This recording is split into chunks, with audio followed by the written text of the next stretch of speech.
저는 오늘 우리 하나님께서 우리에게 베풀어 주신 가장 큰 은혜인 예수님의 십자가의 은혜, 그 능력이 무엇이며 그 은혜를 받은 우리가 어떻게 살아가야 되는지 말씀을 나누고자 합니다. 첫 번째는 허물과 죄로 죽었던 우리를 살리셨습니다.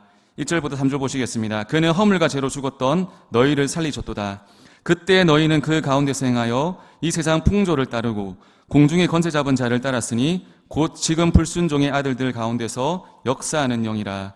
전에는 우리도 다 그 가운데서 우리 육체의 욕심을 따라 지내며 육체와 마음에 원하는 것을 하여 달인들과 같이 본질상 진노의 자녀이었더니. 아멘.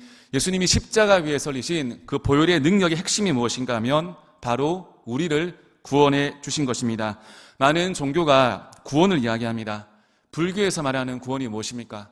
불교에서 말하는 구원은 모든 번뇌와 잡념을 다 지우고 열반에 이르는 것입니다. 철저한 자기 반성과 성찰을 통해서 인격의 전환을 가져오는 것이 불교가 말하는 구원입니다. 예전에 힐링 캠프라는 프로그램이 있었습니다. 거기에 정말 불교계에서 유명한 그 스님이 나오셨습니다. 나와가지고 패널들이 물었습니다. 스님, 인생을 살아간다는 것이 무엇일까요? 우리가 태어난 이유가 무엇일까요? 이 질문에 제가 유심히 봤습니다. 그 스님의 눈빛이 살짝 흔들렸습니다. 사실 제가 그 전체적인 모습을 보고 가졌던 생각이 참 스님은 해먹기 쉽겠다. 그렇지 않습니까? 목사들은 설교도 30분씩 준비하고, 그죠? 30분을 준비해 30분씩 이야기하고 막 하는데 그 스님은 몇 마디 하니까 사람들이 자지러지더라고. 이렇게 말했습니다. 그 스님이 눈빛이 흔들렸다는 것은 확실한 답이 없다는 거죠. 아, 당신의 질문이 잘못되었습니다. 그러니까 불교는 항상 질문을 꼬우더라고. 이렇게 당신이 잘못되었다. 질문이 태어난 이유가 있는 것이 아니라 태어난 것 자체가 뭐 이유다. 여러분도 무슨 말인지 모르시겠죠, 그죠? 사람들은 무슨 말인지 모르면 놀라는 척을 합니다. 그래서 막 놀라더라고요. 와, 놀라운 가르침에 박수를 보낸다. 근데 가만히 들어보니까 실체가 없습니다. 불교는 구원이란 실체가 없습니다. 자기들이 부르짖는 그 구원이 실체 없는 구원입니다. 또한 이슬람교의 구원은 무엇인가 하면 이슬람교의 구원은 참 이것들도 애매합니다. 모른다는 겁니다. 지금 이 땅에서는 구원은 알 수 없다는 겁니다. 나중에 그 신 앞에 가게 되었을 때 잰다는 겁니다.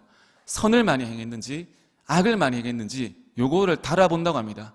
그래서 선을 많이 행하게 되면 천국, 악을 많이 행하게 되면 지옥에 빠진다고 합니다. 그래서 이슬람교 사람들은 무엇을 많이 하는가 하면 한 방에 뒤집는 걸 좋아합니다.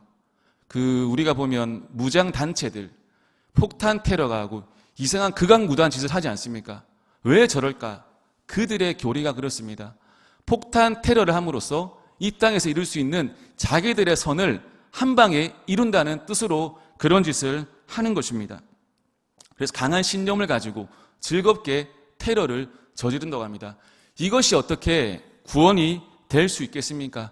이 사람들이 말하는 구원은 확실한 구원도 아니고 절대적인 구원도 아니고 인간의 힘에서 좌우되는 어설픈 구원의 논리입니다. 반대로 성경이 말하는 구원은 무엇인가 하면 성경이 말하는 구원은 오직 예수 그리스도의 십자가의 능력, 그 보혈을 믿는 그자만이 구원을 받을 수 있다는 절대적인 구원을 말씀하고 있습니다. 타락하고 죄 있는 죄인이, 그 인간이 예수의 흘린 그 보혈을 믿음으로 말미암아 그 의를 받아들임으로 말미암아 하나님과 관계가 완전히 회복된다는 것이 구원의 핵심입니다. 그래서 여러분, 신앙의 핵심은 무엇인가 하면 신앙의 핵심은 관계 회복입니다. 끊어진 관계가 주님 안에서 회복되는 것입니다. 그 관계를 이 땅에서 누리고 살아가는 것이 신앙생활의 핵심입니다. 살아가다 보면은요, 관계가 깨어진 경우들이 있습니다. 그런데 사람의 힘으로 그 관계를 이으려고 하다 보면은요, 부작용이 생깁니다. 또 다른 문제가 발생하게 됩니다. 모든 깨어진 관계는 무엇으로 연결되는가? 한 가지입니다. 십자가의 보혈입니다. 십자가를 지신 그 희생, 그 섬김만이 모든 깨어진 관계를 하나로 이을 수가 있습니다. 그런데요, 이 깨어진 관계가 하나 되는 것을 정말로 싫어하는 악한 영이 있습니다. 그것이 사탄 마귀입니다. 사탄 마귀가 하는 일은 뭐냐면 모든 이어진 관계를 깨뜨리라 합니다. 모든 관계를 분열시키라 합니다. 공중의 권세 잡은 자, 불순종의 아들들 가운데서 역사하는 마귀 사탄의 영의 사역의 핵심은 모든 아름다운 관계를 끊어버리는 것입니다. 어떻게 하는가? 하나님과 우리 사이에 구원의 관계를 의심하게 만듭니다. 또한 성도와 성도 사이에 마음을 가르게 만듭니다.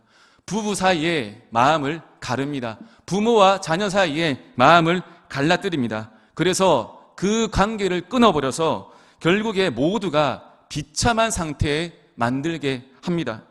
그래서 여러분, 신앙의 성숙함은 무엇인가 하면 무엇보다 관계 회복에 힘쓰는 것입니다. 예수의 보혈에 의지해서 그 십자가의 구원의 능력을 바라보고 그 관계를 회복하기를 힘써야 됩니다.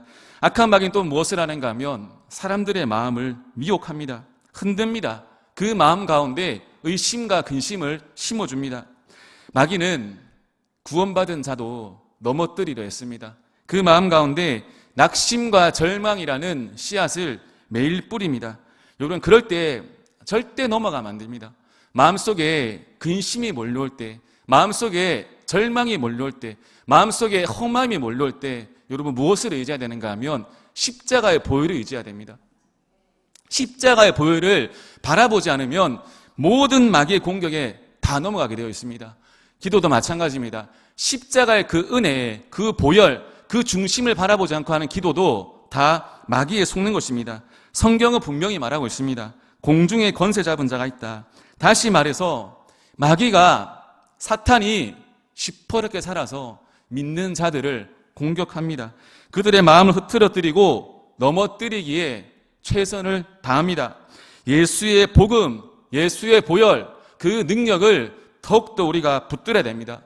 그것을 붙들고 있지 않으면 마귀의 공격을, 그 사탄의 계략을 절대로 이겨낼 수 없습니다. 모든 헛된 말, 헛된 행동을 그치고 무엇을 붙들어야 되는가? 십자가의 능력을 붙들어야 됩니다. 예수의 보혈을 가지고 이겨내야 됩니다. 마음을 흩뜨려뜨리는 일이 있습니까? 그 문제를 가지고 주님께 나아가야 됩니다. 그 문제를 가지고 주님과 씨름해야 됩니다. 마귀 오늘 묵상을 많이 하네요. 마귀가 하는 일이 뭐냐 하면 이 마귀 놈들이 사람의 육체의 눈에 머물게 만듭니다. 영적인 눈을 완전히 어둡게 만듭니다. 민수기 13장에 보면 출애굽한 이스라엘 백성들이 가나안 땅을 앞두고 가네스 바네아라는 곳에서 각 지파마다 한 명씩 뽑습니다. 엘리트 중에 엘리트 대표자를 뽑아가지고 가나안 땅을 정탐을 보냅니다. 40일간의 정탐을 마치고 돌아옵니다. 근데 12명 중에 10명의 정탐꾼들은 우리는 그 땅을 취할 수 없다. 우리는 그들이 보기에는 메뚜기와도 같다. 한마디로 우리는 안 된다고 보고합니다. 우리는 그 땅을 취할 수 없다고 보고합니다. 하나님의 말씀은 다 거짓말이었다고 사람들에게 보고합니다. 그러자 어떤 일이 벌어지는가 하면 그 헛된 보고를 했던 10명의 정탐꾼도 죽습니다. 그리고 그 말을 듣고 마음이 흔들렸던 모든 이스라엘 백성들도 그 땅에 들어가지 못합니다. 자기들만 죽은 것이 아니라 그 불신앙의 보고를 들은 이스라엘 백성들도 죽은 것입니다. 부름받은 자들의 눈은 영적인 눈이 열려야 됩니다. 육으로 판단하고 감정으로 생각하고 결정 내리는 것이 아니라 하나님의 눈으로 현상을 바라봐야 됩니다. 지금 내 문제가 무엇일까? 우리 사이의 문제가 무엇일까? 우리가 지금 진짜 우선적으로 해야 되는 그 문제 해결은 무엇인가? 그것을 주님의 눈으로 바라봐야 됩니다. 그런데요, 오늘날 많은 사람들이, 성도도 마찬가지 아니겠습니까? 다 빠져있는 착각이 무언가 하면 우리 인생은, 성도도 마찬가지입니다. 무엇으로 결정되는가? 환경에 의해서 결정된다고 생각하고 모든 사람들이 환경 바꾸는 싸움하고 있습니다. 요거 속는 것입니다. 환경 바꾸는 인생에 모든 것을 다 걸고 있습니다. 그래서 여러분, 내가 환경을 바꾸고자 했는데 바꾸지 못하면 절망합니다. 다른 사람은 환경을 바꿔서 행복한 것 같고 환경이 좋아져가지고 즐거운 것 같은데 내 환경이 그대로면 나는 안 되는 인생이라고 절망합니다. 여러분, 인류 역사상 가장 좋았던 환경이 언제인 줄 아십니까? 모든 역사 통틀어가지고 가장 좋은 환경은 천지를 창조하고 7일째 되는 날이었습니다. 아담과 하와는 모든 것이 다 갖추고 있었습니다. 부족할 것이 없었습니다. 먹는 거, 자는 거, 입는 거 부족하지 않았습니다. 그런데 이 뱀이, 사탄이 이들 사이에 들어와가지고 하나님을 의심하게 만듭니다. 하나님을 의심하게 만들어서 하나님이 먹지 말라고 했던 그 선악과를 먹게 되고 불순종하게 됩니다. 그 불순종의 결과로 하나님과 멀어지고 죄에 빠져 살아가는 인류로 타락하게 됩니다. 환경이 아무리 좋다더라도 하나님의 말씀이 없는 곳에, 순종함이 없는 곳에는 절대적인 평안이 있을 수 없습니다. 그러기에 여러분, 환경보다 중요한 것이 뭐냐 하면 우리 가슴 속에, 우리 심령 속에 정말로 진실한 그리스도의 보혈을 심는 것입니다. 우리 심령 가운데 복음을 심어야 됩니다. 주님의 사랑을 깨닫고 진실로 주님과 만나는 역사가 있어야 됩니다. 그러면 주님께서 안에서부터 솟아나오는 그 기쁨을 주십니다. 아무리 외적인 것들이 채워진다 하더라도 여러분, 그것이 우리 인생을 기쁘게 만들지 못합니다. 절대 그렇지 않습니다. 해외여행을 가든 복권이 당첨되어든 아무리 좋은 직장을 취직하든 그게 본질적인 것이 아니라 내 안에서 기쁨이 넘쳐나야 됩니다. 내 안에서 기쁨이 넘쳐나기 위해서는 가장 본질적인 문제인 죄의 문제가 해결돼야 되거든요. 그런데 그 죄의 문제를 해결할 수 있는 유일한 방법은 십자가의 능력이고 예수의 보혈입니다. 이것을 강력하게 붙들고 있으면 어떤 어려움이 와도 시간의 문제지 다 이겨낼 수 있습니다. 사랑하는 성도님들, 그 예수님께서 십자가 위에서 우리 허물과 죄로 죽었던 우리를 살리셨습니다. 아멘. 우리는 그 십자가의 은혜로 예수의 보혈로 살아난 존재입니다. 그러기에 우리는 살아난 사람답게 살아가야 됩니다. 또 죽어가는 사람처럼, 마치 덜 살아난 사람처럼, 마치 십자가의 은혜가 더 조금 필요한 사람 살아가는 것이 아니라 그 은혜를 믿고 확신하고 그 안에서 살아가시기를 예수님 이름으로 축복합니다. 두 번째는 그리스도의 은혜를 선포해야 됩니다. 우리 4절부터 7절 보시겠습니다. 긍휼이 풍성하신 하나님이 우리를 사랑하신 그 큰 사랑을 인하여 허물로 죽은 우리를 그리스도와 함께 살리셨고 너희는 은혜로 구원을 받은 것이라. 또 함께 일으키사 그리스도 예수 안에서 함께 하늘에 앉히시니 이는 그리스도 예수 안에서 우리에게 자비하심으로써 그 은혜의 지극히 풍성함을 오는 여러 세대에 나타내려 하심이라. 사도 바울이 계속해서 주장하는 구원의 핵심이 무엇인가 하면 우리의 어떠함이 아니란 겁니다. 우리가 잘나고 우리의 상태가 나이스해가지고 구원을 받은 것이 아니란 겁니다. 우리의 어떠함과 아무 상관없이 오히려 우리는 절망의 상태였는데, 바닥의 상태였는데 예수님이 그럼에도 불구하고 우리를 살려주었다는 겁니다. 우리의 어떠한 공로와 행위가 거기에 들어가 있는 것이 아니란 겁니다. 처음부터 끝까지 모든 구원의 핵심과 능력과 주체는 예수 그리스도의 하나님의 사랑의 풍성함이라는 것을 고백하고 있습니다. 그러기에 우리가 할 수 있는 것이 무엇입니까? 이 사랑을 받은 자가 해야 하는 것이 무엇입니까? 무엇일까요? 자랑하는 겁니다. 자랑하는 거예요. 나 같은 자도 예수님이 구원해 주셨다. 나의 어떠한 문제로는 나는 도무지 용서받을 수 없고 나의 이 모습으로는 도무지 사랑받을 수 없음에도 불구하고 하나님이 그 은혜의 풍성함과 오래 참으심으로 인해서 나를 구원해 주셨다는 이 감격을 자랑해야 됩니다. 교회에서든 사회에서든 어느 누구도 여러분 자기 육체로 행위로 자랑할 수 있는 사람은 없습니다. 우리의 유일한 자랑이 무엇인가 하면 그럼에도 불구하고 예수님이 나를 살려주셨다는 겁니다. 인생은 죄의 굴레를 스스로 벗어나지 못합니다. 스스로 죄의 문제를 끊을 수 없습니다. 무엇이 끊는가? 내 능력이 아닌 것입니다. 오로지 예수의 보혈만이 그 모든 죄의 능력과 중독과 어려운 문제를 끊어낼 수 있는 능력이 있는 것입니다. 아멘. 그러기에 모든 문제 앞에서 이거 어떻게 할까? 이거 어떻게 해결할까? 이것이 아니라 그 문제를 가지고 선포하는 것입니다. 예수의 십자가의 능력이, 예수의 보혈이 이 문제를 진실로 해결해 줄 믿습니다.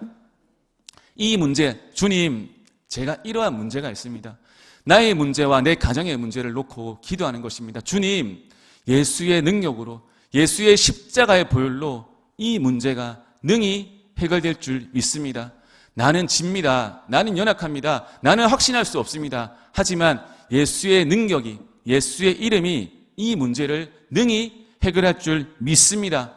그리고 그 해결해 주시는 하나님을 보고 우리는 또한 찬송하고 선포하는 것입니다. 교회는 예수님을 자랑하는 곳입니다. 교회는 십자가를 의지하는 곳입니다. 우리의 어떠한 부분, 외적인 드러나는 그것을 따지는 것이 아니라 십자가의 능력, 예수의 보혈을 의지하고 선포하고 그 믿음을 향해 나아가는 것입니다. 우리를 사랑하신 큰 사랑이 무엇인가 하면 우리가요, 아무리 우리가 어떤 죄 때문에, 크게 지은 죄 때문에 절망하고 넘어지고 실패했다 하더라도 하나님 있잖아요. 우리에 대한 자신의 사랑은 절대적으로 변함이 없습니다. 우리 사랑에는 무엇이 필요합니까? 인간의 사랑에는 조건이 필요하거든요. 나한테 네가 굴복하면, 사랑하면, 고백하면, 나한테 잘하면 내가 한번 생각해 보겠다. 이것이 인간의 사랑입니다. 하루 12번 또 넘게 바뀌고 그 생각이 움직이는 것이 인간의 생각입니다. 인간의 판단과 감정은 절대 조를 수 없습니다. 그런데요, 하나님은 우리를 향한 마음과 생각과 사랑이 절대로 변하지 않으십니다. 아멘. 제가 꽤 오래전에 칼럼을 읽었습니다. 한 의대 교수님이 그 의대를 들어온 신입생들에게 했던 이야기를 글로 옮긴 칼럼입니다. 행복한 의사가 되기 위한 조건이 무엇인지 아느냐? 여러분, 우리 자녀들 키울 때 다들 꿈꾸시죠? 우리 아들 의사 되었으면 좋겠다. 참, 그게 의사 얼마나 힘든지 모르고 하시는 이야기입니다. 제가 아는 의사분은 정말 힘들대요. 정말 잠도 못 자고 힘들고, 더 웃긴 거는, 그죠? 이렇게 돈은 내가 버는데 아내가 죄송합니다, 아내. 네. 정말 힘들고, 그 피를 보면 사람의 그 마음이, 그 육체가 엄청나게 고통스러운 부분도 있다고 합니다. 정말로 힘든 일이라고 합니다. 근데 이 교수님이 했던 말이 뭐냐면, 행복한 의사가 되길 원한다면 이 의사를 하면서 한 가지 기쁨만 생각해야 된다. 그게 무엇인가? 살리는 것에 최고의 기쁨을 누려야 된다. 다른 어떤 것도 생각하지 마라. 살리는 것에만 그 목적을 두고 이 일을 행하게 되면 의사가 된 것에 대한 후회도 없을 것이고 기쁘게 살아갈 것이라고 말하는 글을 제가 읽었습니다. 우리의 목적이, 살아가는 목적이 여러분 있으십니까? 목적이 무엇입니까? 목적이 있으시죠? 목적이 흔들리게 되면 행복도 잃어버리게 되고 기쁨도 잃어버리게 됩니다. 우리의 인생의 목적이 무엇이 되어야 되는가 하면, 구원받은 자의 목적이 무엇이 되어야 되는가 하면 예수의 구원의 복음을 전하는 것입니다. 아무도 하면 안 하시네요. 큰 돈 버는 겁니까? 큰 돈 버는 것도 좋지만 우리 인생의 목적은 예수의 이름을 전하는 것입니다. 사도행전의 말씀에 보면 무엇이 나옵니까? 예수님의 대지상 명령이 나옵니다. 너희는 가서 모든 민족을 제자로 삼아 아버지와 아들과 성령의 이름으로 세례를 베풀고 내가 너에게 분부한 모든 것을 가르쳐 지키게 하라. 여러분, 보내시고 전하게 하시는 것이 예수님의 명령이었습니다. 왜? 그것이 그 제자들을 가장 기쁘게 살게 하기 위한 목적이기 때문입니다. 제가 전도사 때 얘기하면 죄송하네요. 전도사 때 사역이 뭔지도 아무것도 몰랐습니다. 뭐 했냐면 한 거 없습니다. 집에 오면, 교회 가면 가방 울러매고 그 사탕 같은 거 아시죠? 그 동그란 알사탕 같은 거, 요거를 하나씩 다 붙여. 이렇게 하나씩 붙여가지고 한 번에 한 200개씩 붙입니다. 돌면 2-3시간이면 또 돌거든요. 동네에 다 만납니다. 처음에 아저씨 뭐예요? 누구예요? 했다가 알면서, 그죠? 이렇게 다 받아가지고 복음 전합니다. 초등학생이든 중학생이든 아무 관계없이 복음 전하게 됩니다. 돌아오게 되면 제가 진짜 고백드리고 싶습니다. 육체의 연약함이 다 사라집니다. 기쁨이 넘쳐납니다. 내가 딴 거 한 거 아닙니다. 예수의 복음 전한 것뿐인데 정말 제 느낌이었습니다. 하늘의 천사가 춤추는 듯한 그 마음의 감동을 매번 받습니다. 여러분, 하나님의 정말 우리가 잘 되기를 원하십니다. 우리 인생이 복을 받기를 원하십니다. 그런데요, 우리가 목적을 잃어버리게 되면 하나님이 복을 부어주시고 싶다가도 목적에 어긋나게 되고, 그렇게 되면 하나님이 부어주실 수가 없습니다. 우리가요, 예수를 위해 살아야 됩니다. 주를 위해 살아가야 됩니다. 주의 이름을 위해서 살아가야 됩니다. 에스겔서 37장 보면 하나님의 영이 이 에스겔 선지자를 마른 뼈 골짜기로 인도해 나갑니다. 그리고 그 마른 뼈 골짜기를 사방을 돌게 만듭니다. 그리고 그 마른 뼈들을, 죽은 뼈들을 보게 만듭니다. 하나님이 이렇게 물으십니다. 에스겔에게. 에스겔아, 이 죽은 뼈들이, 마른 뼈들이 살아나리라 보느냐? 에스겔의 마음이 갈등이 되었던 것 같아요. 아니라고 하기에는 불신앙인 것 같고, 예라고 하기에는 현실이 너무 비참하고, 그래서 어떻게 대답하는가 하면 이렇게 대답합니다. 주께서 아십니다. 주께서 아십니다. 예, 하나님의 마음은 뭐냐면 그 뼈들이 살아나길 원하는 겁니다. 그리고 에스겔에게 명령하십니다. 너는 저기 가서 저 죽은 뼈들을 향해서 외쳐라. 능히 저 뼈들이 다시 살아날 수 있다고 네가 나를 대신해서 가서 외치라고 말하십니다. 그러자 에스겔이 그 하나님의 말씀을 듣고 그 죽은 뼈들에게, 심히 죽어 마른 뼈들에게 외칩니다. 살아나라고. 그러자 그 뼈들이 살아나기 시작하여 큰 군대를 이룹니다. 사랑하는 성도님들, 우리에게 맡겨진 사명이 무엇인가 하면 살아날 수 있다고 외치는 겁니다. 아멘 조금만 해주십시오. 제가 크게 잘못하고 살아간 건 알지 않습니까? 살아날 수 있다고 외치는 겁니다. 옆에 아내, 남편, 자녀, 부모님, 이웃, 친구, 직장 동료, 사람들에게 너는 할 수 있다고, 너는 살아날 수 있다고, 너를 통해서 수많은 사람이 생명이 피어날 수 있다고 말을 해야 됩니다. 못 살게 굴고요, 미워하고 질투하고 이 마귀의 깸에 빠져 살아가는 것이 아니라 고백해야 됩니다. 제가 이런 말씀 드려도 정말 죄송한데 세상이요 진짜 악해지고 있습니다. 서로가 서로를 물어뜯고 죽이기에 바쁩니다. 그리고 그 물어뜯고 죽이는 사람들이 심지어는 자기들이 뭘 하고 살아가는지도 모르고 그 공중에 건세 잡은 자의 그 악한 게임에 빠져 자신의 영이 죽습니다. 여러분, 상대방을 헛뜯고 미워하고 살아가면 누가 죽는지 아십니까? 둘 다 죽습니다. 둘 다 죽어요.